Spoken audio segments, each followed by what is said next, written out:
I'm here at Lancaster Maritime Museum. And Lancaster Maritime Museum is very famous for its exceeding history in the maritime world of boats. The museum, this area of Lancaster is famous because when there was the slave trade around, a lot of the goods that came in from Central America and America came to Lancaster. Lancaster was the fourth biggest slave import in Britain. But we're going to start further back than that, to the 14th century. Have a look at these boats. This boat here, if you can tell if it is a boat, is a cross-section of a tree that is dug out. They were used in the 14th century to cross rivers and travel down rivers because the roads that the Romans had built were well perished. This one right here was discovered in 1929 when they were working on drainage systems for the centre of Lancaster.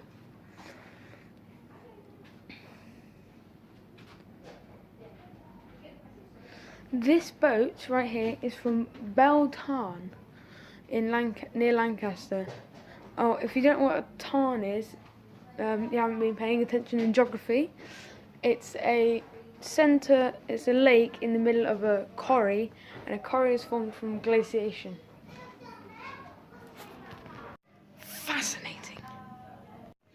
There was many warehouses built in Lancaster on the quay at this time, in the time of 1778, because, well, it was the part of the slave import and they needed to get all their goods into an area to then export, and they had to store it close to the coast, since on the estuary, so the boats could come along this bit here, they could come along and then just deposit their imports into the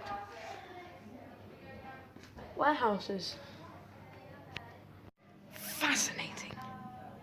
Now on to something that Lancaster is very famous for, the Vikings. At the end of the 8th century, following the invasion of the Romans, there was Anglo-Saxons and then Vikings. Fascinating. Travelling far through history now, and this is a 1:48 model of the Duke of Abercorn, a steel turbine steamer built for the Hamish to Belfast service.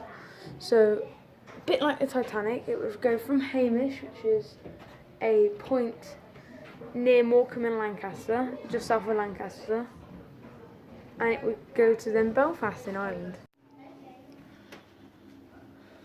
During the 1800s, the rivers throughout the north-west were the best way to travel around, so they made these fast-packed boats, also known, well, what we would know as canal boats or barges, and you just get on and you go along the river. Here is a scale model of one. Don't know if you can see that right. I'll show you better now.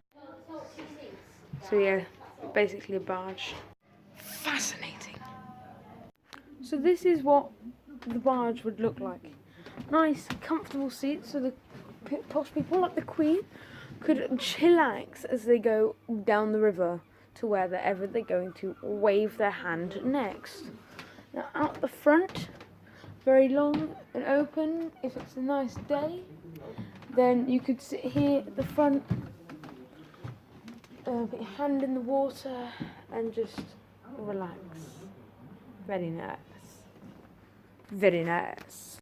Now what they would do to pull these barges along, because they didn't have petrol technology to self-propel it, so they have horses, and they would tie the horses to the front of the boat at that mast there, and then the horse would walk along and pull it, and the people on the boat could go along, and they would get to a bridge, the horses would gallop, then they untie it, so the boat's momentum would carry through the bridge, the horses would go round it, and then, of course, but also, so if you see in this painting here, you can see it just goes, keeps going through it, and then you got that, so you can just pull along as well. It's quite interesting, actually. Fascinating.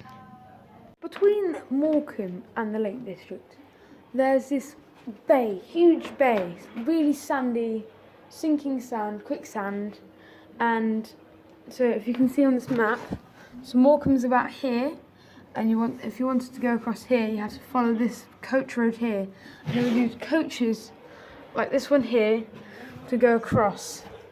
But coaches are heavy and they'll sink, and then when the tide comes in, everybody on the coaches and horse will drown and die. So, well, we walk across now, and there's safely guided tours across. Fascinating. We're now going to look at what Lancaster and North, the Irish Sea, and the Irish Sea is now used for. It's used for drilling and gas. So they build these massive gas structures here. There's another good example here, very well constructed, that like an Airfix model. So they'll build these and they'll drill down, and then the drill will be above this gas bearing sandstone here and the shale, and they'll pull it up, and the shale and all this, so the shale's got oil in it and there's gas that will go up here, that will be distributed here, and then through pipes, so go to this one, processed, and then along this pipe and go to the burn furnace here, and then it will be distributed to the entire of the northwest.